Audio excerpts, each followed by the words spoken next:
Miami, Vegas, New York, Orlando, Cancun, and Jamaica. These are all the places I've been in the past year, and I didn't spend a single dime on a hotel, flight, or rental car. I'm going to teach you the exact strategies you can use to make your next vacation free. Let's talk money.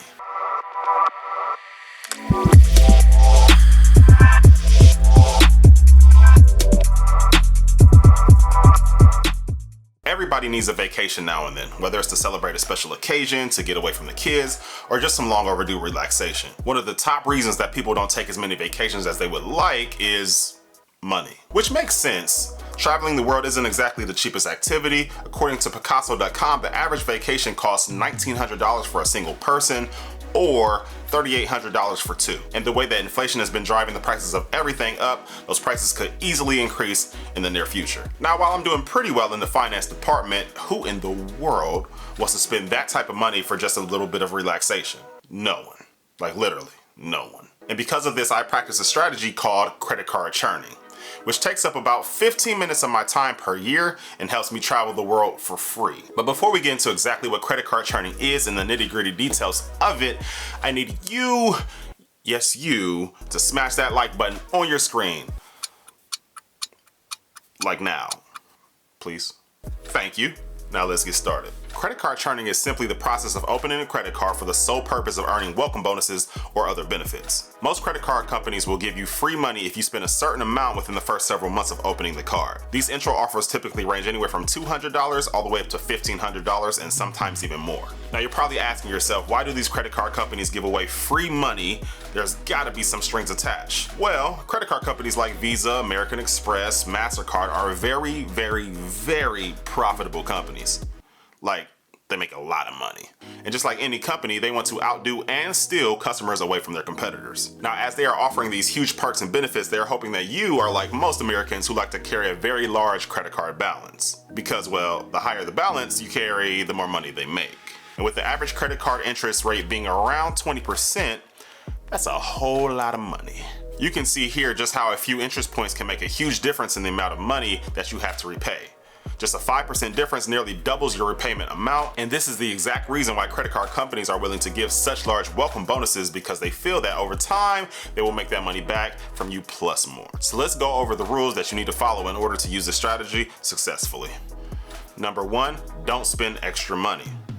In order to retrieve the welcome offer, the credit card company will require you to spend a certain amount of money within the first few months. As you can see here, the Citi Premier card will give you $800 after you spend $4,000 in the first 3 months.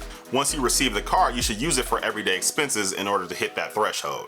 But the one thing you should not do under any circumstances whatsoever is spend extra money in order to reach that target. This is not a reason to go on a shopping spree. If you were not planning on buying the new pair of Jordans before you got the card, you shouldn't buy it now either. Your everyday spending such as food, gas, utilities, entertainment should get you well beyond the threshold over the next 3 months. Or if you know that you're going to be spending a lot of money on a particular item very soon, that is a perfect time to open a new credit card. Personally, I opened several new credit cards when I was in the process of finishing my basement because I knew it would cost a lot of money.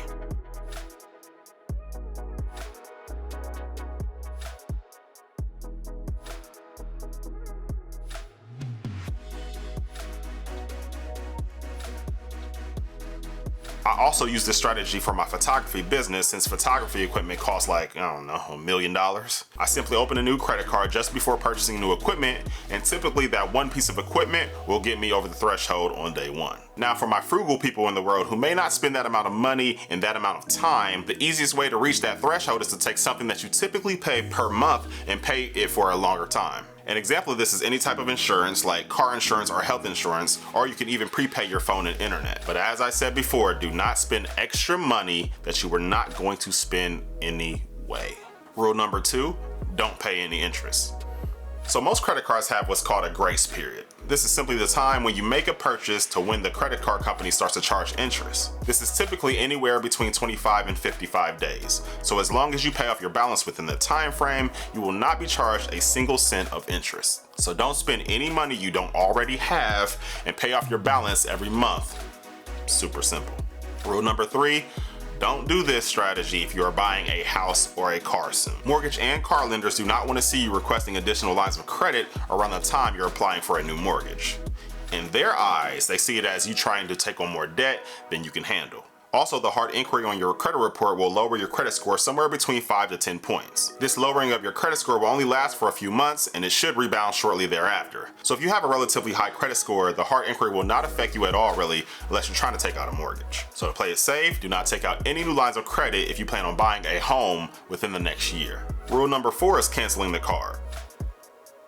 So now that you've earned your free money and you went and traveled to Las Vegas and partied your life away and won millions of dollars on the blackjack table, question is, should you cancel the card? The answer to that revolves around the annual fee. If the card does not have an annual fee, I will always keep the card open. Now, if the card does have an annual fee, you'll have to determine whether you will be using the card enough, aka earning enough points from the card that will justify keeping it open. And it's really simple math. If we take a look at the City Premier card, it charges a $95 annual fee, with the majority of the earned points equaling $1. And since every point is 1/100th of a dollar, every point essentially equals 1 penny. So some quick math will tell us that we need to spend $9,500 during the span of the year in order to break even on that $95 annual fee. So the question then becomes, do you think you'll spend more than $9,500 using this card over the next year? If so, keep the card open.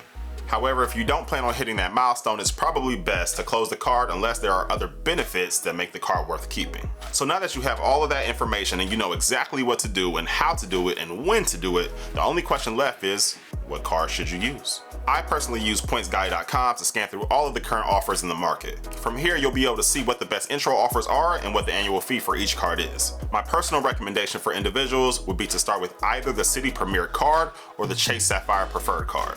Each card will give you anywhere from 60,000 to 80,000 points after you spend $4,000 within the first 3 months. Credit card companies will also often give you extra money when you use the points towards travel.